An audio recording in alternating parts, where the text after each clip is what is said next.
Hey everybody, it's your old pal Larry back from Monster Movie App with a little con review. Today we're going to dig into Days of the Dead in Charlotte, North Carolina. Now we're going to start with, like the hotel, the con itself, do some pros and cons. Then we're going to wrap it all up with all the shit that I fucking bought in the vending room. Without further ado, let's get to the hotel. First impressions, the hotel staff wasn't very professional. Kind of looked like the staff of a Starbucks more than a Sheraton hotel in North Carolina. Which, I don't care, but like, it definitely affects the quality of service. The chick that checked me in, she didn't really seem very enthusiastic. She didn't greet me all that well. I needed a luggage cart. She didn't know where one was. Another con. Apparently the luggage carts are fucking very scarce. They keep them locked up in a room. When I checked out at like fucking 4:30 a.m. in the morning, she had to go get a security guy to let her in a room to get the fucking luggage cart for me. Just ridiculous. Are people stealing luggage carts? What would you do with one? On top of that, there was no refrigerator in the room or microwave, which is a bummer. If you're going to a con and you plan on drinking, you bring your own booze, or even just sodas and shit, water, whatever, because the prices are fucking outrageous on all that shit. So like you have to bring your own stuff. If you don't have a refrigerator, then you're like filling fucking like trash cans full of ice to keep your shit cold, which we've done numerous times. Luckily, I found out that you could request a refrigerator, so I did do that, and they brought one in semi-promptly, and all was cool on that front. Food there was mega expensive. There was one restaurant in the hotel, and it was like fucking $15 for a greasy cheeseburger and fries. Maybe more. I don't even remember. But good cons will negotiate with the hotel, and they'll do like Days of the Dead fucking menus where, like you can get reasonable shit for like $10 or whatever. It's nice. Sometimes they negotiate like a breakfast buffet price. They all had breakfast buffets. Not so here. The breakfast buffet was like $19, I think. Something like that. So super expensive. It's the little things that piss you off. The con area itself had no AC on Friday. The AC was broken, and people were fucking melting. The vendors, the celebrities, everyone. It was hot as fuck down there. Now I'm familiar with this hotel because Mad Monster Party in Charlotte used to use this hotel for years and years, and they had fucking cons that, not that I went to personally, but that I read about, where the AC was fucking out like the whole fucking weekend and shit, and people were pissed, and then they eventually jumped ship. So, something to keep in mind as far as quality of hotel goes. When you're fucking booking next year's, maybe fucking find someplace a little better. A plus, the rooms are pretty nice. Your average mid-level fucking hotel room. Nothing weird there going on. It was clean. And the hotel had a sweet-ass bar. Like this bar, it looked like a real bar that was just kind of like placed down in the middle of a fucking hotel. It wasn't a bar where like it's all open in the lobby area. They did have that too. But this bar was like in a room with like brass railings. It kind of reminded me of like a fucking greasy strip club or something. Kind of retro and old school looking. I liked it. I liked the fucking bar there. Now, as far as the con goes, the cons, this was Cancel Con. There was 3 headliners that canceled. Jamie Kennedy, Matthew Lillard, and Elvira all fucking canceled this. So That's a huge fucking hit for any fucking con. Even one of those guests would be a huge hit, not let alone all three of them. Another con. Like the volunteers were just misinformed, and I met one bitch that was like a real cunt. She was just like super pissy and grumpy acting, and like she spoke with like authority, like I know what I'm talking about, in kind of a fucking abrupt, pissy manner. But she was wrong, and she told me different information twice. It was all about the Clint Howard Q&A. I went up and said, like, because Clint Howard's like, he's hard to get narrowed down at a con. He's all over the place. He's not being strapped to anything. Do not schedule him for fucking shit, because he's gone. Even just getting something signed, like he'll be there for like fucking 15 minutes and leave, and then do this and repeat like the whole fucking weekend. So yeah, like I was trying to find out if his Q&A was actually at 1 o'clock on Sunday. I walked up to this bitch and she was like, yeah, there's something, just like fucking pissy acting. And I was like, okay, thank you. I'm polite. And then we walked and waited for the fucking Q&A to start outside the Q&A room, which switched midway through the fucking weekend. The Q&A room went from fucking one side of the hallway to the other. Super fucking confusing. I don't remember reading anything about it or fucking seeing signs or whatever. It just happened. So we're waiting outside like 15 minutes, 20 minutes, like after it was supposed to start. I went up to the same bitch and said like, hey, the Ron Howard Q&A still at 1 o'clock? And she's like, no, it's been canceled. The same pissy tone. Not like, oh, I'm so sorry, I gave you bad information or anything. Anybody that wants a little bit of power can fucking be a volunteer at a con and like, just be a dick and push people around. I would hope there was a better fucking screening process. Like a psychological evaluation. I know it's not going to happen. This is not realistic. Hey, you want to piss off somebody that spent $150 more for their ticket than everybody else? $250 combined. My wife and I went VIP. Guess what they didn't have? They didn't have VIP premium seating like they promised everybody in all of the descriptions everywhere. VIP's one of the perks is premium seating. Nothing roped off. Any dickweed fucking that got there first could fucking sit in the spots and take up the whole front row. It's shitty. Not the first con that I've been to that's done that. They're all shitty. You're promising something. You're lucky you don't get fucking sued. That's like, a breach of your agreement. You have a verbal agreement with all this shit that you say is going to happen. And then when you fucking pay that money and it doesn't happen, you're liable. So yeah, that sucked. Luckily, there was nobody at this con, like very low turnout, which is a minus or a con. It's a con, but also a plus for me, because fuck, it's great to get around. The celebrities are sitting there twiddling their fucking thumbs. They got nothing to do. You can stand there all day and bullshit with them, which I do. So on occasions. You want to piss VIPs off more? Have a creepy ass fucking VIP lounge. Now, we went VIP mainly for this lounge because I know from experience that hotel is in a shitty ass location as far as like getting outside food in for cheap, which you want to do unless you're like a fucking rich person. So, even so, it's just like kind of a fucking IQ test. Like, what do I want to piss my money away on? So, like, I'd rather get fucking autographs or some fucking DVDs, So, like, we got the VIP mainly for this lounge because they have snacks and food and drinks. Like, you can just go there and get and pick up shit and fucking take it with you. It's nice.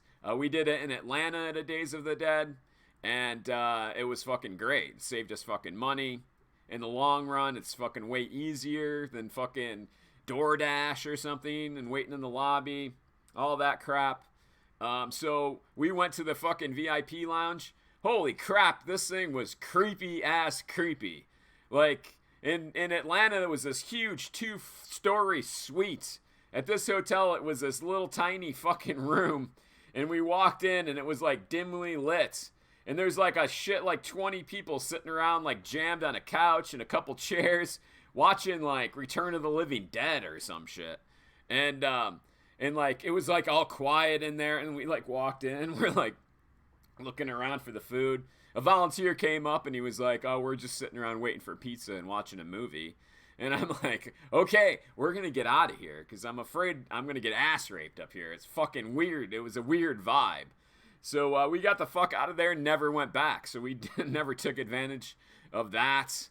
I don't think that room was a fucking suite.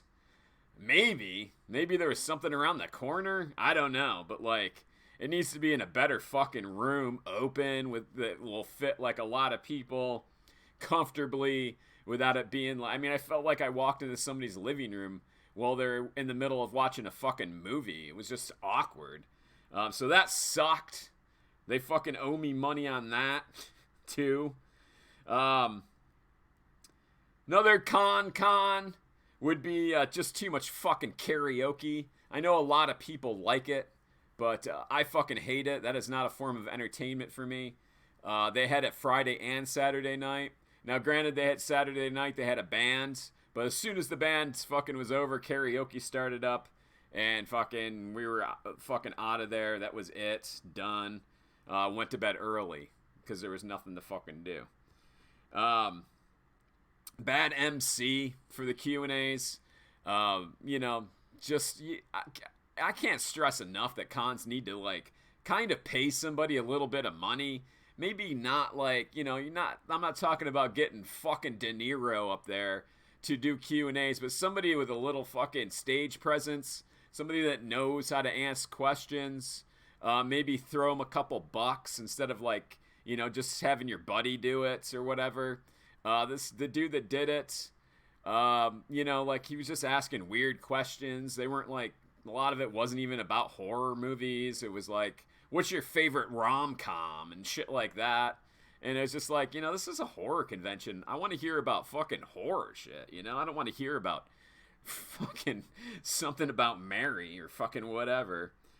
So like, yeah, all cons should do that. All cons should get like a semi-professional, or at least a dude that like I said, stage presence, blah, blah, blah. So, low attendance, plus minus. There was nobody there Friday. You know, maybe double that on Saturday. Still fucking super low turnout. Good and bad. But, you know, it was easy to get around. Big con area. So, like, with nobody there, no problem. You were fucking, like, moving free and easy. No fucking jam-ups. It was cool that way, for me anyway. A plus would also be they had a good will call. They opened at, I think general admission came in at, like, 5, and VIP was 4:30. It was, like, half an hour early. But they had the will call open like before 3 and ready to roll, which is nice. You get your fucking shit and get out of there, go back to the room or fucking do whatever, and wait for the con to start. Don't fucking do it so that like the people in line aren't gonna get in on time, which, you know, fucking Mad Monster Party in Charlotte, that kind of fucking deal. I think some cons do it on purpose for some reason. Just to fucking, like, make it look like there's a massive fucking amount of people waiting there because their con's so awesome. It's dumb. Will call is always a mess. This wasn't. Now, granted, there was nobody there. If there had been, like, 5,000 people waiting to get in, probably would have been a fucking shit show. But it wasn't. It was fucking easy. Now, as far as the vending room goes, it was average, you know, nothing special. I only need like a decent t-shirt vendor and a couple good movie vendors to be happy. I'm sure a lot of people thought it fucking sucked. It was small, you know, like it was smaller, but I would say it was about average. And I found a bunch of shit, which I will show you in a second. So, you know. Let's take a look at the VIP bag that I got for my extra $125. First of all, the bag itself, pretty fucking tits. Usually these tote bags that you get for VIP are branded. You know, it'll say Days of the Dead on it or whatever. This is just I guess I'll fucking move this. Hey. This is just a Leatherface Texas Chainsaw Massacre 2 bag. You see Chop Top down there? Which is cool, you know, because, like, you can fucking keep it. I think it's Paul Bearer Express. Or Express. Paul Bearer Press. Says the Saw's family on the back side of it, which is cool. Dig into it. We got a couple prints. Now, this one must have been, like, left over from a different show.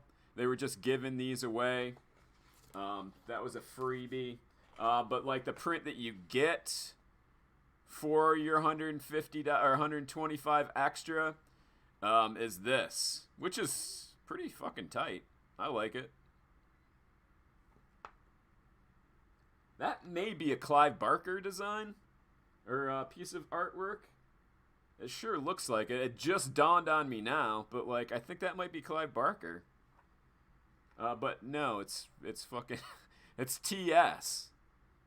I don't know. It looks like Clive Barker's work anyway, but it's fucking cool. That's a nice high quality print, thick poster board, poster stock, whatever you want to call that.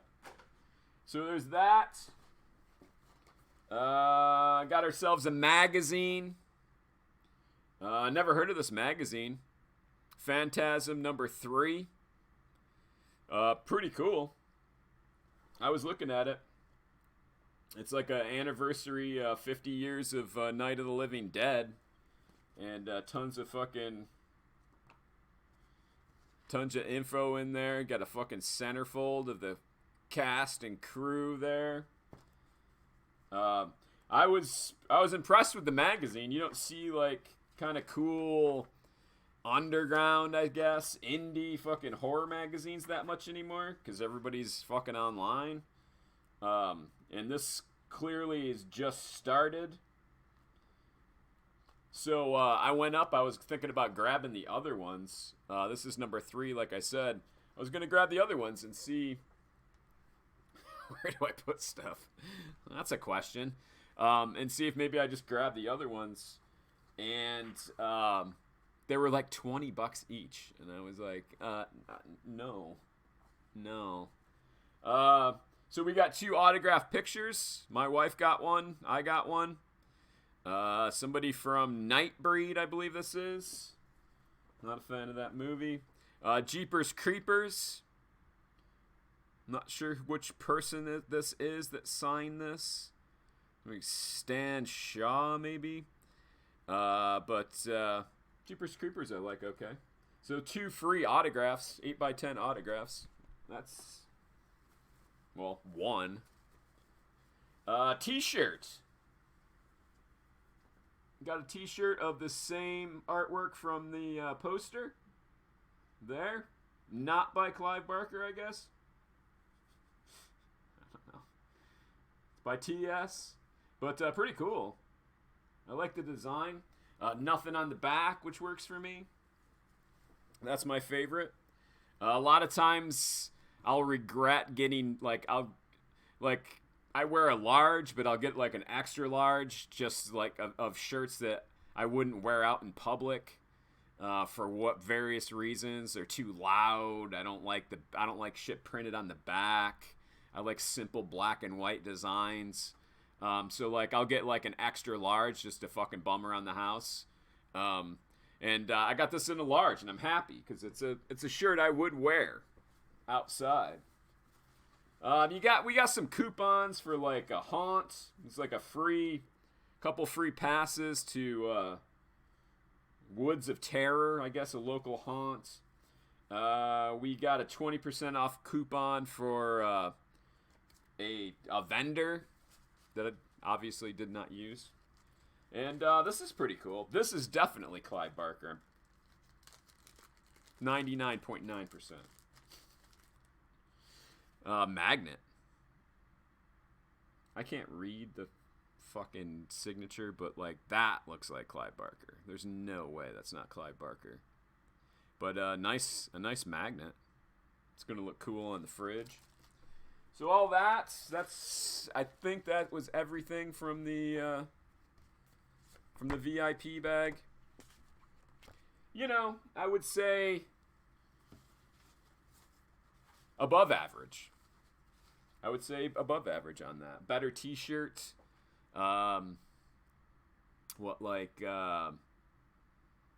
magazine was cool. The magnets. The bag. I think the bag brings it up over. Because it's like, it doesn't say Days of the Dead on it. It's actually a fucking Texas Chainsaw 2 bag. So, like, I think that fucking ekes it up over normal VIP bags. So let's take a look at the other shite that I got.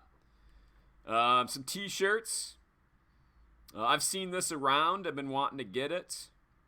I love the movie Pet Sematary, not the remake.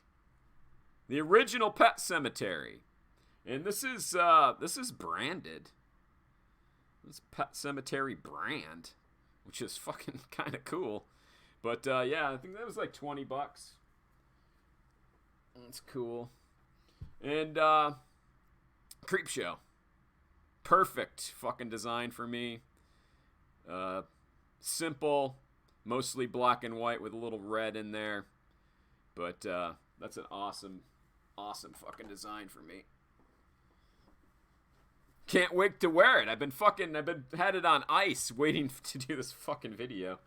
Let's take a look at what I got. There was one vendor there that was selling there was two good movie vendors. One guy was just like selling his collection like 3 for $5. So I'm showing this anyway. This is a good documentary on Comic-Con, the Comic-Con convention, which I enjoyed. Saw that recently. I already definitely have a copy of Cabin Fever, but this has got the fucking lenticular slip cover, which I'm fucking 100% sure I don't have. So 3 for $5, I grabbed that. This is a William Castle movie on DVD. Never seen it, but I do like William Castle movies. 3 for $5. Jack Ketchum's Lost. Super bizarre movie. Really fucking bizarre. But definitely worth a fucking watch. And on Blu-ray for fucking a couple bucks. Now, I know what you're saying. I'm trying to get all of the 8 films to die for. I'm sure I've showed this version. I know I have this movie. But this guy had. I'm going to just fucking do it. This guy had all of them in like pristine condition, all with the slip cases. Now, I know for sure I don't have the slip cases on a lot of these. So you got Unrest, which is a really good movie. Dark Ride, which is not really a good movie. It's all right. The Abandoned was okay. And Grave Dancers is better than okay. But it's creepy as shit, but like kind of fucking weird. Now this movie I saw She's So Pretty for Be Good for Goodness Sake at a film festival, which is part 2 of She Was So Pretty. And I've been wanting to get this twofer on Blu-ray so that I could see part 1. And I think it's Scream Team releasing. Had a table set up there and had one of these. That was $20. Now there was a vendor that had really awesome fucking obscure, a lot of horror, a lot of foreign horror, like Asian, like a lot of stuff that I wanted, but his prices were fucking stupid. Like way above the highest eBay price ever fucking sold on this shit. And I was like, out of principle, I'm just not gonna do it. And then I think it was like late Saturday, Sunday, I walked up to the same table and they were like, everything's 50% off. That's when I started scrounging. And I got this one. I think this is this is called Cursed. That was 5 instead of 10. This is a cool anthology, Japanese ghost story anthology, animated though. This was supposed to be 20, so I passed on it and got it for 10. I've seen like the first episode, I think, that I really liked, and then kind of fell. I think it was only on like Netflix maybe.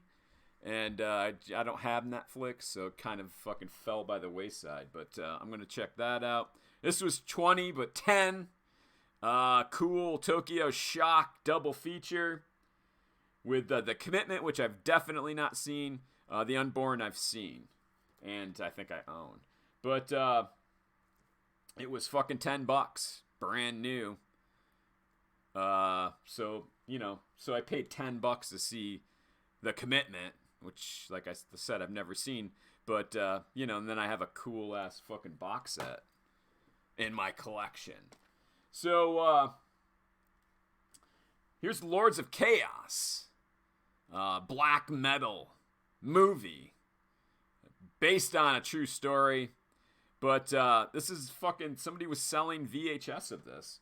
It was a VizArt Video, apparently, is a functioning video store in North Carolina.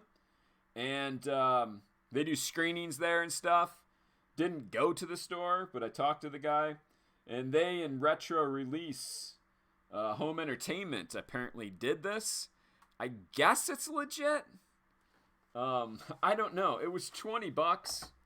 I enjoyed Lords of Chaos, so I grabbed it. I mean, it's a high quality release, I guess. Came with like a cool metal retro release video sticker, which is fucking awesome. So I grabbed it for $20, It's the only VHS I got. It was the only game in town, people. So that leads us to Clint Howard. Clint Howard was there. Pretty much the only reason I went was to get Clint Howard's autograph. Because I went to Horror Hound Indianapolis a few years ago to get Clint Howard's autograph, and he was never at his table when I was in the celebrity room. Then there was a fire fucking alarm that went off, so everybody cleared out during his Q&A. I got totally Clint Howard fucked on that trip and never got his autograph. Didn't see his Q&A, so I was like, one more time. I love Clint Howard. So, went there, Friday, no, never saw him. Saturday, never saw him. I don't know if he was even there. Then I asked somebody, I was like, when is Clint Howard coming? Apparently it said on the website that he was Sunday only, and I was like, okay, fuck. So, early morning, like waiting for the con to open, saw Clint Howard. Walking by, heading toward his fucking table with a stack of fucking shit under his arm. And I was like, fuck yes, now is the time. Went there was a fucking line already. People were waiting for Clint Howard. Just a mini line, but still, awesome. It's awesome. So I went there. Before he showed up on Sunday, I was kind of like wandering around, and like there was a fucking CD sitting on his table, and it said, I guess he must have been there earlier. I don't know what the fuck happened. He had shit on his table. I think, he showed up earlier, set up all his stuff, sort of, and then left. So, gives you time to, look at his shit. And he had a CD called, Clint Howard and the Kempsters. And, I was like, what the fuck is that? One copy of it. So I was like, I'm going to ask him about that, among other things. And so I waited in line and got my CED of Evil Speak signed. He signed it Clint Howard Coopersmith. His character's name, obviously. But so I got this signed, which he liked. He was like, whoa, there's a fucking oldie. I don't think he swore, but either way. Finally got this signed. it's been like 5 years or something, and finally got it signed. Now when I went up there, I was like, hey, what's the deal with the CD? Clint Howard and the Kempsters, No Brains at All. And he was like, oh, that was a punk band that I did like years back. And I was like, are you selling that? How much? And he was like, I'll $10 and I'll sign it. And I was like, fuck yes, man. I was like, yeah, I'll take that. And he was like so happy because he was like, man, I'm super proud of this band. We were together for a little while. It was so much fun. And but nobody ever wants to buy the CD. And I was like, Clint Howard in a fucking punk band? Get the fuck out of here. So I fucking ripped it open. He signed it. And guess what? It's fucking good, man. I really, not just because it's Clint Howard. Well, I mean, I guess a little bit. But, you know, the songs are fucking good. I would say kind of like, it almost is like, you know, like maybe fucking pre-punk or post-punk a little bit. But definitely some punk songs in there. A lot of it is live, so Clint's talking and stuff. And there's videos on YouTube. Fucking look it up. It's fucking good. It's on my fucking iPod now. And every time it comes on, I'm like, fucking Clint Howard. That's Clint Howard. The other day I was listening to it. I was just listening to the iPod and the song came on. And I was just like mindlessly kind of fucking grooving to it as I was driving.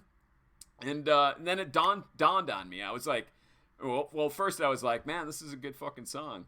And then I was like, I looked over at the display and it was fucking Clint Howard and the Kempsters. And I was like, oh, fuck. See, like, it is good. Like, I just mindlessly fucking loved it as a song, not because it's Clint Howard. It's a good fucking CD. You should try to get one if you can. So, he was super squirrely, like I said. He came and went. He went through his mini line and just fucking left. And every time he would go somewhere, he would, like, take one of his 8x10s that he brought with him and just sign it and say, like, I went to eat and pee. Like, one of them said, I went to eat and pee. And he would sign it, Clint Howard. So, after he went through his little mini line, I got my autograph. We were kind of just touring around the vending room one last time before we got out of there. And Mom, my wife, she fucking walked over to the table and she was like, hey, I think Clint Howard's gone. Like, gone for the day. And he left a picture here. And she was like, you should grab it. So I looked, it's Bye Bye Charlotte. You stole one from Clint Howard, 919. And it's a fucking autographed 8x10 of fucking Evil Speak again. So, like, how cool is that? Like, he just fucking signs, like, one of his pictures. I'm out of here. He probably was only there for, like, a couple hours total.